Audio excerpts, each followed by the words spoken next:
Bonjour chers auditeurs de l'ODJ Média, notre expert invité, Najib Mikou partage sa réflexion par rapport à la presse française dans un article qu'il a intitulé « De l'obligation des Français de faire justice à la France des Lumières face aux égarements d'une presse française » qu'on écoutera ensemble dans ce podcast. L'auteur ouvre la voie à sa réflexion en disant que malgré la retenue que m'inflige la raison de l'âge et les vertus du silence, je décide aujourd'hui d'user de mes droits d'homme libre pour déclarer sans ménagement que je suis outré, scandalisé face à la déferlante hystérique persistante d'une presse française enflammée, débordée par sa volonté sournoise de nuisance à notre pays. Tous les moyens les plus sordides, tous les montages les plus extravagants, sont déployés avec de la basse arrogance, pour tenter de porter atteinte de la façon la plus abjecte, à notre pays et à nos institutions. Notre expert se pose des questions cruciales de cette manière. Qui veulent-ils intimider, déstabiliser, ranger sous leurs épaules étriquées ? Un pays ancré dans les siècles de l'histoire et de la géographie ? Une monarchie plusieurs fois centenaire et fortement enracinée ? Un souverain profondément installé dans le cœur et l'ADN de chaque Marocain comme jamais dans l'histoire de ce grand pays ? Ou encore un peuple plusieurs fois millénaire par ses cultures, ses valeurs et son rayonnement dans le monde ? Monsieur Najib Mikou démarre son argumentation de la manière suivante.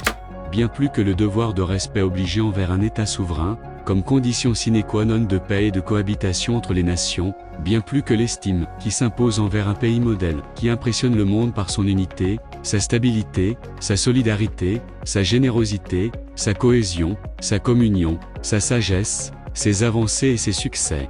La France a l'obligation éthique et politique en tant que grand témoin et détenteur insoupçonné de preuves d'une histoire commune indélébile, de libérer sa conscience collective, de faire justice à sa propre histoire et au poids de ses valeurs, en reconnaissant non pas seulement la marocanité de nos provinces du Sud, mais également celle de nos vastes territoires de l'Est, qu'elle a indûment et abusivement annexés à ce qu'elle considérait à tort comme sa deuxième France. L'auteur souligne l'importance de cette idée en insistant sur le fait que les temps ont changé, beaucoup changé. Tout comme d'autres temps d'ailleurs, que les annales de l'histoire et de la géographie ne peuvent occulter. Il est honteux, inacceptable, que cette presse des égouts, de la haine, de la diversion, de l'amalgame, de la médiocrité, de la diffamation et de la caricature répugnante, se permette de tels égarements et des nostalgies pathétiques au temps d'une France, qui va pouvoir porter au Maroc la civilisation, la richesse et la paix. Ça existe encore en France de si piètre mentalité ? Quelle déchéance, quelle déliquescence. Si la liberté est un droit sacro-saint de tout un chacun, le respect de l'autre est son corollaire obligé auquel rien ne doit déroger. L'auteur conclut son article ainsi. Quant au royaume du Maroc, il persiste à exercer son droit inaliénable au développement et poursuit son chemin pour ce faire, avec détermination, assurance et sérénité sous l'égide de son monarque vénéré et visionnaire. Ne vous en déplaise, ni Covid ni séisme ni malveillance ni nuisance, rien ne l'en infléchira. Rédigé par Najib Mikou.